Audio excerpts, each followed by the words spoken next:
Star Wars Unlimited enthusiasts, welcome to round 3, the final round of June 11th Star Wars Unlimited Locals Night over at Valkyrie Vault in Brownsburg, Indiana. If you guys are looking for a place to play some Star Wars Unlimited, check out Valkyrie Vault in Brownsburg, Indiana. Thursday nights, 6 p.m., $5 entry. And for this final round, we have round 2's Boba Red, who of course won round 2 up against Satine Yellow. So basically a control strategy with Satine. Duchess Satine, or Satine 𝐒𝐍𝐶, states on her front side, action, you may heal 2 damage or up to 4 damage off of a unit. I can't actually remember how much damage she heals from her front side. From that unit, and then you may deal that much damage back to your base. So if you heal 2 damage from a unit, you deal 2 damage to your base. She flips, I believe, on 5, and then she has no attack. I think she's 8 health. I think, yeah, she's 8 health. I can't remember her health, but she has no attack, and then she has Restore 4. So the whole kind of gimmick here with this Satine player is that they're just playing straight control to basically force you to run out of cards to play and can't be able to deal enough damage to your opponent's base. Because what the Satine player is going to be able to do is heal a bunch of damage off from their base, as well as healing all their units on their front side, to the point where you're not really dealing any form of damage at all, and basically you can't do a thing against the Satine deck at all besides scoop up and maybe hope that a better hand will come your way. Of course, we've already talked about Boba Red racking round 2. So we got some bounty hunters against straight control. So let's see who is going to win the final round. So here we go for Boba is going to start off with a Haxian aggressor here, seeing what else we want to do now. On, of course, the Satine side, they're going to go for an Axe Forgets to immediately bounce the Haxian aggressor back to their opponent's hand, and then the Boba is going to immediately claim the initiative here. Again, the whole kind of gimmick for Satine is it's going to control the mid to early game here with a lot of different things, and then it's going to be able to then start playing really aggressively towards the late game. Is we're going to go for a 000, and then we're going to go for a Fireball, which is really nice for the Satine deck because the Fireball does ping itself in the face for every regrouping phase. But with Satine's effect, you could just wait for it to get hit 2 in the face and then basically go from that effect. So anyways, we're going to have the 000 is going to then attack the Satine's base here. Again, a little preemptive because of everything, but again, it doesn't really matter. The Boba side does have the initiative here, so it doesn't really matter what the Satine player is doing here, but the Satine player should technically be able to finish resourcing first and then being able to go for their effect here. So it looks like we did. I forgot. I did actually point something out. My opponent tried to use 000's effect as if it was BT1's effect, which is not actually correct at all. 000 is put a red card for the top of their discard pile to the bottom of their deck. They tried to play it as BT1's effect as the top card of their deck and then use BT1's effect style there, which is not correct. So anyway, 000 attacking the base there for, of course, 4 damage, and then of course have the restanding of the Fireball. We're going to put a Han Solo under the Fireball, meaning being able to swing for 5 damage, and then we're going to put out a card into the glare there, what I believe might be the Relentless Hunters as well. Finally, a Bounty Hunter. And then 2 damage, of course, going to the Fireball here. That doesn't really overly matter, again, because the team is able to heal off that damage off the Fireball, so it never really has a danger of hurting itself. And it is reputable Hunters there in the glare as well. So this should be very interesting. Now, what we want to do here is we're going to swing for another 5 damage from, of course, the Fireball. I know no one likes that whiskey brand, but I actually like what Fireball. So anyways, we're going to flip over Satine. She is a 0-8. That's what I thought she was. Most of the time, it kind of turns into where people will attack Satine just to get her off the board state, so that Restore 4 is not a menace here. Anyways, we're going to then have the Satine swing. We're going to Restore 4. We're going to go for the Axe Forgets to immediately be able to sorry, that's the Tree Remembers, and that immediately has an illegal play on the Tree Remembers. The Tree Remembers kills anything with a 3 cost or less, as my opponent is going to drop 2 more bodies, I believe an Arvel and an Haxian aggressor to the battlefield. But I believe a hunting aggressor. So the hunting aggressor is going to be able to get raid 2 here because there is a damaged unit on the board state right now. But the Tree Remembers was used there incorrectly. So anyways, we're going to go for the Blade Wing. Blade Wing is on the ground, but now is in space. It's going to bounce back the hunting assassin droid there, so it doesn't have So our Satine player does not have to deal with that rate 2 that it has there. And again, the Boba Fett should also, of course, have a credit token, which it does. So anyways, we're then going to go for a play of a card there. It's immediately going to be able to kill off the fireball here. Oh, we're going to be able to put down a constable and then trigger the constable's effect to get rid of the Han Solo. That does immediately instantaneously kills off the fireball because it has exceeded its damage threshold. I believe there are now 5 cards. I do not know what's outside of my camera's view right now, but again, we do have a tree remembers is not used correctly there.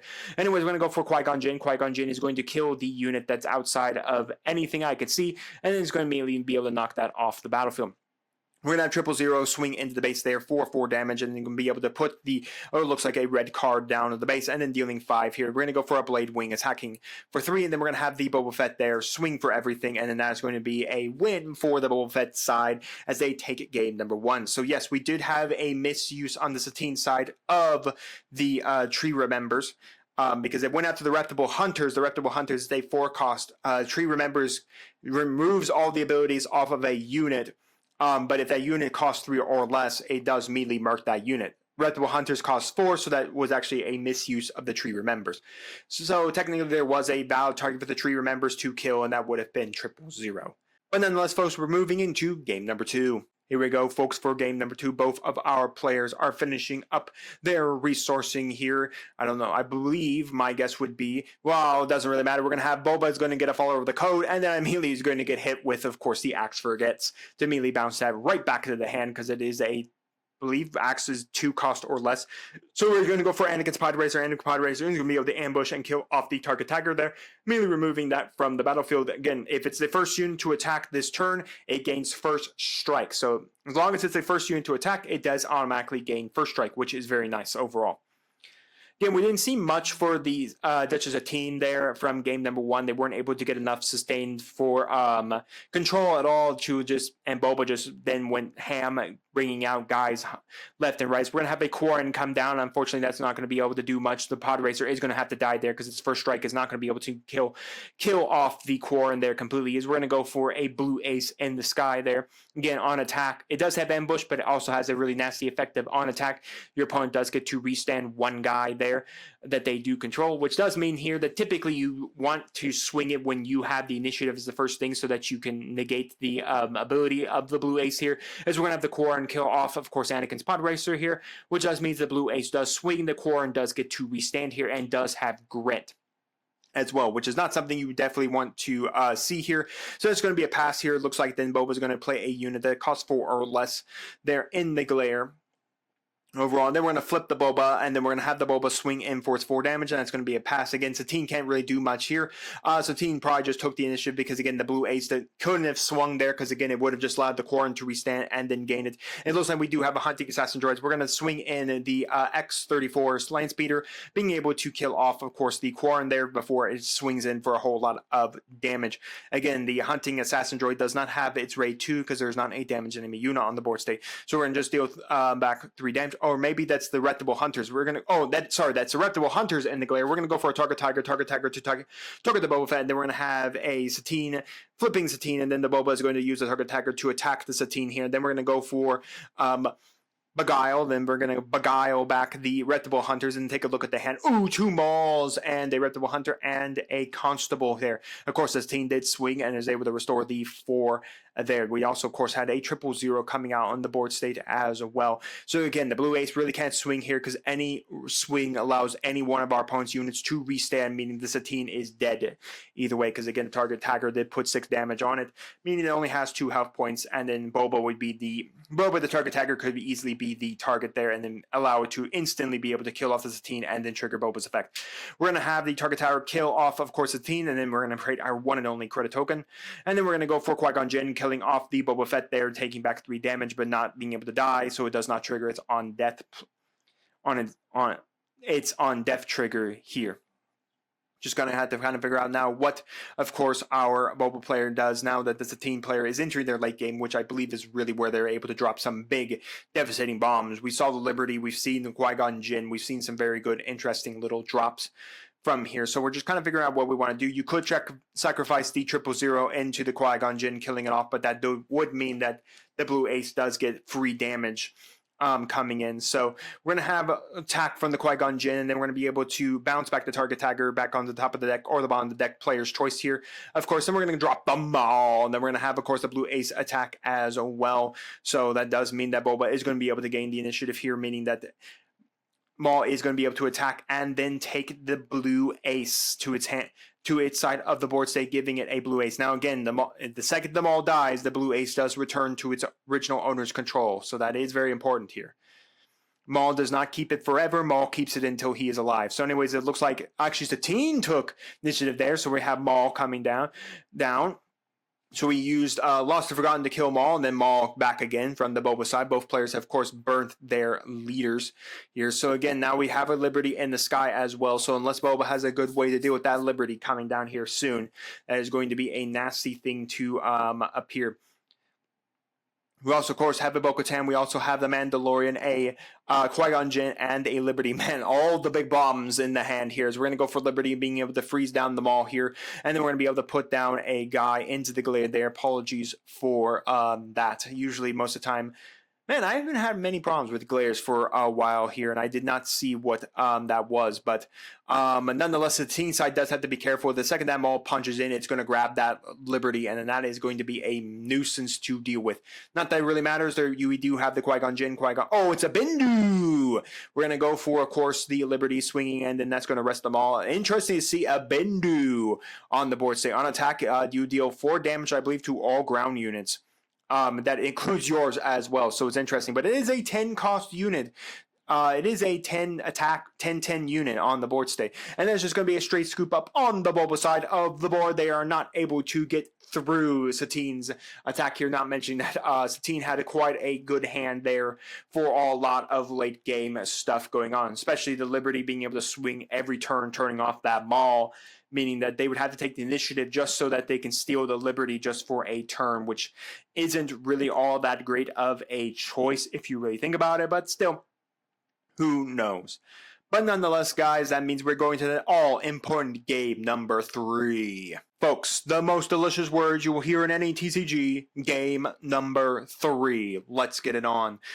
So Boba Fett should be able to start here immediately. And we're going to go for, an Outer Rim Constable. Not exactly the best start here. And then we're going to immediately have, of course, the X-23 immediately being able to kill that off. That's going to be a direct trade on both sides of the board state, because that is a 3 health attacking a 3 attacker there. So very interesting overall that we decided to go with that. Anyways, we're going to go for a Dengar coming down the ground. Do we jump another X-23? But the problem is, again, if they ambush the X-23, that would trigger Dengar's effect, because he would recognize the highest cost unit would have died that turn. So in the anyways, the it's X-34 Land Speeder, not X-23. But anyways, the Land Speeder is coming down. No ambush there, because again, if it ambushed and attacked Dengar, Dengar would trigger his own effect there. Dengar is going to be able to kill that. It's going to create then a credit token from Dengar and a credit token, of course, from Mr. Boba Fett here as well. Pretty nice overall. That is 2 credit tokens there. We're going to go for a Hunting Assassin Droid here, which is going to be able to gain the extra raid 2, because again, the Fireball does have to punch itself in the face. Now, Satine can mitigate that by easily removing the damage off of the Fireball, so that the Hunting Assassin Droid does not have that trigger to go off here. So again, it gets raid 2 as long as your opponent controls a damaged unit on the board state. So the Fireball is always going to be able to give the Hunting Assassin Droid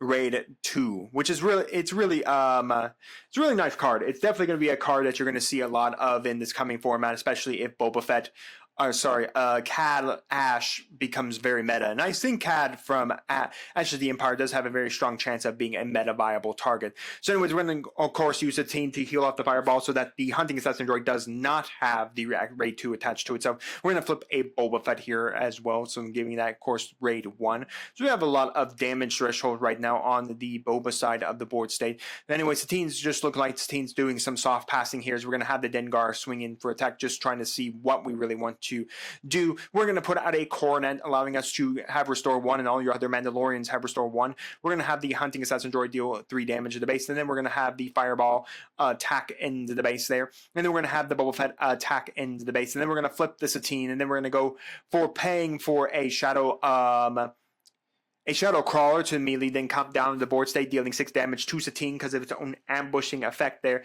Again, using both the credit tokens we got from the Boba Fett and the Dengar triggers to then play that extremely cheap, or play that 2 cheaper, and being able to bring that out on turn 5 rather than turn 7. So we're going to have Dengar kill off of Satine there, and then it's going to be able to then trigger 2. Again, its own effect, because that is the highest cost unit on the board state, or actually tied, so it would still consider itself, because it's a tie between the Cornet and Satine. And then, of course, then Boba gains 1 as well. We're going to have the extra oh, sorry, no, that's retaliation. So there may have been retaliation said of the tree remembers that killed off the reputable hunters in game number 1. That may be on me thinking that that was the tree remembers. That may have been retaliation. Anyways, the Shadow Crawler did attack and then immediately got hit with a retaliation here. We're going to have the Cornet deal 4 damage and it's going to be able to restore 1. And then we're going to have an attack from the Hunting Assassin Droid, which does get the raid 2 because of the damage thing, because of the damage unit. We're going to go for Bendu, again, burning both the credit tokens we earned off of the Dengar and the Boba Fett there to allow him to play out early. So, this game is very interesting right now. This game is definitely in more of the favor of the Boba side here. So we're going to go for Qui-Gon Jinn. Qui-Gon Jinn is going to have to decide, because it could sacrifice itself into Bendu, and then it can choose a unit to put on the bottom. Then you can choose a unit, and your opponent could then put on the top or bottom of their deck here. So anyways, yep, we are going to have the Bendu go and kill. Or sorry, we're going to have the Qui-Gon go die into Bendu and then put the Bendu, and then your opponent gets to choose to put the Bendu on top or bottom of the deck here. And again, the Fireball swung. It does get the course to restore 1 off of the Cornet here. I thought the Cornet only gave restore 1 to all of Mandalorians, but I guess not. And then that one is just going to be a game win, of course, for our Boba Fett side of the board.